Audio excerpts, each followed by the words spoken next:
If you have people in your life who are occupying your time for their self-benefit, you should erase them from your life.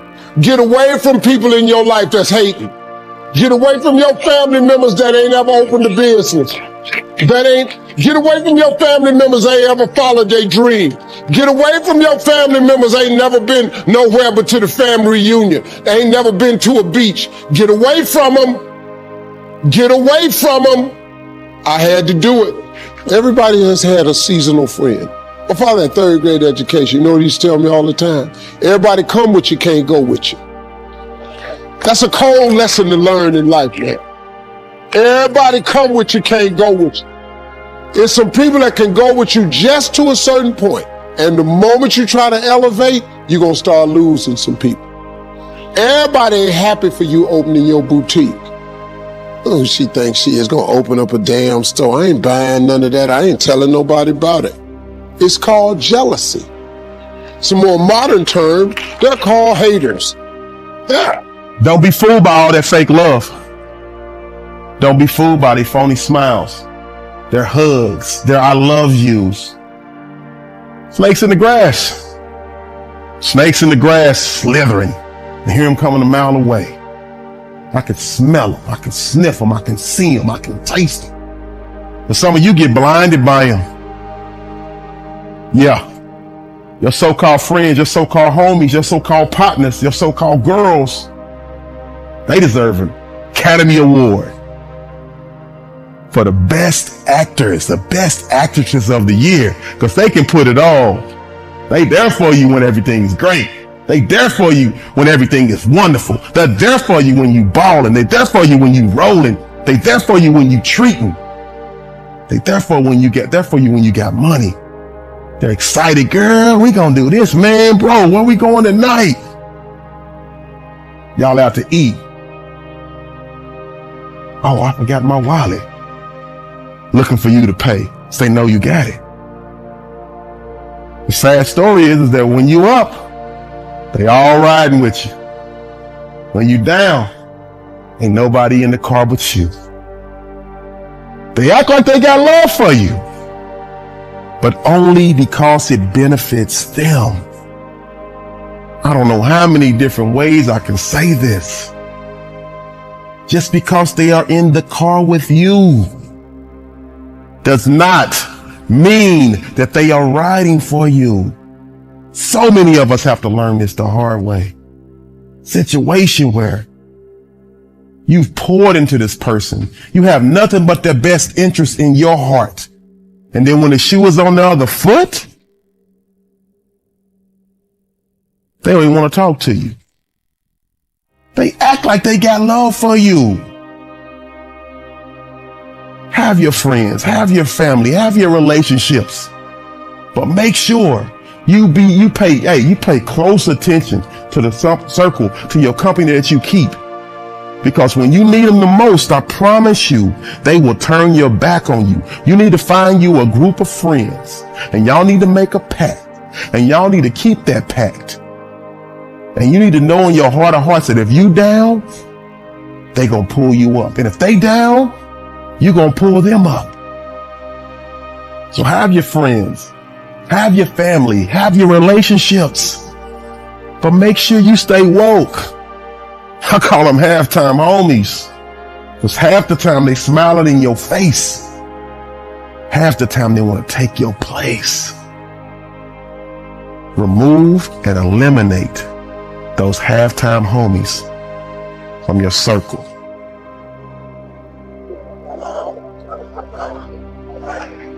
They are for what you are for. They are your constituents. And as long as you are for what they are for, they will walk with you and work with you and labor with you, but never think that they are for you.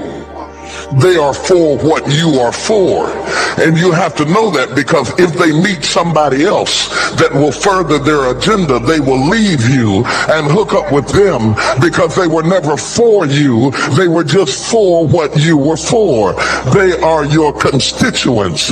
And throughout your life, if you're not careful, particularly if you're broken, you will mistake your constituents for your confidants, and you will think that they are for you when they are really not for you. They are just for what you are for. And by the time you get through falling in love with them, they will break your heart as they hook up with somebody else who is for what you are for, because it was never about you anyway. It was about the causes that you represent.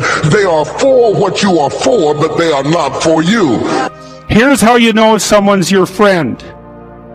A, you can tell them bad news, and they'll listen. They won't tell you why, you're stupid and why that bad thing happened to you and how something worse happened to them once and, derail the whole conversation.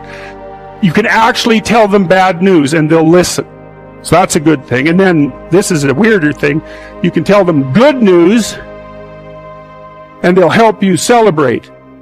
And that's a really good way of deciding who you should have around you. Because if you have someone around you, something good happens to you and you're kind of afraid to even admit it because, God, something good happened to you. It's like, you let that be known and it'll certainly be taken away. So, you come out and you sort of tell someone half-heartedly that something good happened to you, and they give you a whack and then talk about, the great thing that happened to them 3 years ago, or worse, the great thing that happened to someone that they knew 3 years ago. It's like, go away from that person. They're not helpful to you, and they're not helpful to themselves either. And so you want to surround yourself. You got to think about this. You got to surround yourself with people who want the best for the best part of you. You can hang around with weasels and losers that are trying to pull you down to justify the fact that they're spiraling downhill as well. And the upside of that is you don't have to have any responsibility, and you can all whine about how wretched life is, so that's pretty attractive. But I would say it's also a bad medium to long-term plan. And so it's acceptable and desirable to try to surround yourself with people who are facilitating your development. And you might say, well, I've got people around, I know them well, they're not doing that well, and they don't fit into that category. It's like, what's your point? What are you going to do with them exactly? If they'll listen and cooperate with you and move towards a better future, great. If they don't pay any attention and they keep doing the same damn things over and over and they're not going anywhere and it's painful, then maybe the proper thing to do is say, you just have your misery. I'll go off and have my life. And maybe you'll wake up at some point in the future and think that's a better way of being. Because just putting up with it is, they call that enabling, right? You put up with that sort of behavior, you're providing tacit consent for it and even tacit approval. It's like, it's a bad idea. You have, I would say, both the right and the responsibility to surround yourself with people who are good for the best part of you. The third group are your comrades.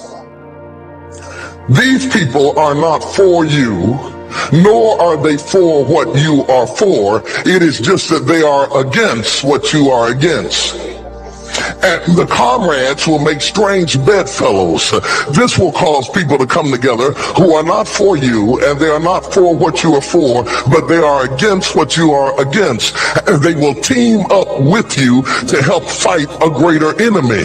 But don't be confused by their associations. They will only be with you until the victory is accomplished.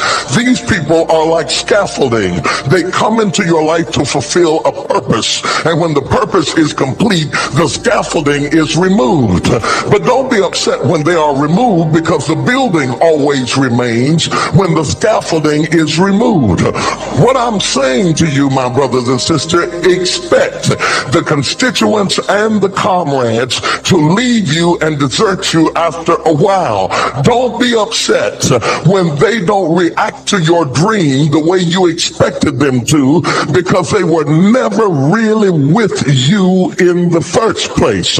Be careful then who you tell your dream to, because if you tell your dream to your constituents. They will desert you and try to fulfill the dream without you.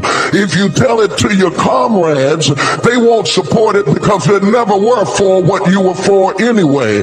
If you find a few people in your entire life with whom you can share your dream with, you are a blessed somebody. I can tell you how to identify people who are really for you. If they are really for you, they will weep with you when you weep, and they will rejoice when you rejoice. When you walk in a room and you tell somebody good news, stop being happy for a minute and watch their reaction. If they're not happy for you, shut your mouth and walk back out of the door. Oh, y'all don't hear what I'm saying to you. Oh yeah, because when they are really connected to you, they will be happy for you when you share your dream. Find somebody, look them in the eye and say, are you happy for me? If you don't get the right reaction, don't tell them anything else. You need somebody who's really going to be happy for you. I don't want just anybody praying for me. I don't want none of them haters praying for me because you know you hate me and you don't want me to succeed. I want somebody praying for me who really wants me to be blessed, who wants me to be an overcomer, so you can put up your oil and stop speaking in tongues because you know you never did speak to me anyway, and ain't no need in you coming up here in this hospital like you gonna pray some cancer up off of me. I'd rather have somebody who really loves me lay across the bed and rebuke the devil. And God is so faithful. He'll always give you somebody. Oh, if he ever sent anybody into your life to help you, you ought to just clap your hands and thank him for the people he sent. Don't worry about the people he took. You ought to praise him for the people he sent.